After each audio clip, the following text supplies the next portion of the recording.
آپ نے دیکھا اسلام آباد میں 5ویں مرتبہ بھی انتخاب کینسل کر دیا، پنجاب میں 4 مرتبہ ایکٹ لا کر انہوں نے انتخاب آگے بڑھا دیا، 2014-15 میں جو انتخاب بلدیات کا ہوا ہے اس کے بعد اب 2026 آ گیا، دوسرا انتخاب نہیں ہو رہا، اور اس پر ماشاءاللہ ان تمام جماعتوں کا اتفاق بھی ہوتا ہے ایک طرح سے، یعنی جتنی بھی پارٹیاں حکومت میں آتی ہیں کوئی بھی بلدیاتی انتخاب نہیں کرانا چاہتا، اور اگر انہیں کرانا بھی پڑ جائے مجبوراً تو ایسا ایکٹ لے کر آتے ہیں جس میں اپنی مرضی سے سارے اختیارات اپنے ہاتھ میں رکھیں، P F C award proper طریقے سے کرتے نہیں ہیں، اس کے نتیجے میں جو نچلی سطح پر ایک پولیٹیکل ورکر جس کی گرومنگ ہونی چاہیے، جس سے قومی سیاست میں اس کو حصہ لینا چاہیے آہستہ آہستہ آگے بڑھ کر، وہ نہیں ہوتا، اور چند لوگ ایک خاندان کے ساتھ جڑ جاتے ہیں۔ مثلا ابھی آپ دیکھیں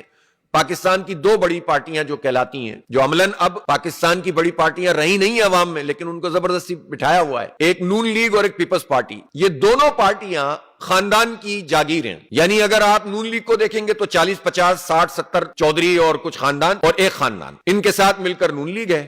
اور اگر آپ پیپلز پارٹی کو دیکھیں گے تو زرداری صاحب کا بھٹو خاندان اور 40 50 وڈیرے، یہ 2 پارٹیاں ہیں، نہ یہ ان کے پارٹی کے اندر انتخاب ہوتا ہے، نہ یہ اپنی پارٹی میں ورکرز کو کوئی حیثیت دینے کے لیے تیار ہیں، اتنے خوف زدہ ہیں کہ پنجاب حکومت نے جو ایکٹ پاس کیا ہے اس میں لاہور کو 9 حصوں میں تقسیم کر دیا ہے، کوئی ایک لاہور کا میئر ہی نہیں ہوگا، پنڈی کو 5 حصوں میں تقسیم کر دیا ہے، فیصل آباد کو 5 حصوں میں تقسیم کر دیا ہے، گجرانوالوں کو 3 حصوں میں تقسیم کر دیا ہے، اور پہلے جو ابھی انتخاب شیڈول اناؤنس ہو گیا تھا اس کا اسلام آباد کا، تو اس میں اسلام آباد کا پورا ایک میئر بننا تھا، اب جو صدارتی آرڈیننس آ گیا اس میں یہی کیا 3 حصوں میں تقسیم کر دیا، تو آپ اندازہ لگائیں کہ یہ اپنی، اگر ہمیں تو نہیں پتا کون جیتے گا، ایک تو خوف زدہ ہیں کہ ہار جائیں گے، ظاہر حکمرانوں سے اب لوگ کیوں ان کو ووٹ ڈالیں گے، لیکن اگر یہ جوڑ توڑ کر کے جس طرح پہلے لانے کی کوشش کر رہے ہیں، لاتے بھی ہیں، تو خود اپنی پارٹی سے خوف زدہ ہوتے ہیں، اور کوئی لیڈرشپ شہروں کی سطح پر بھی، میٹروپولیٹن کارپوریشنز کی سطح پر یا تحصیل کارپوریشنز کی سطح پر آگے نہیں بڑھنے دینا چاہتے۔ یہ ان کا جو جاگیردارانہ سوچ ہے ان پارٹیوں کی، اس سوچ نے جمہوریت کو قتل کیا ہے، اس لیے ہم اس بلدیاتی ایکٹ کے خلاف ہیں، اس لیے ہم اس کو کالا قانون قرار دیتے ہیں۔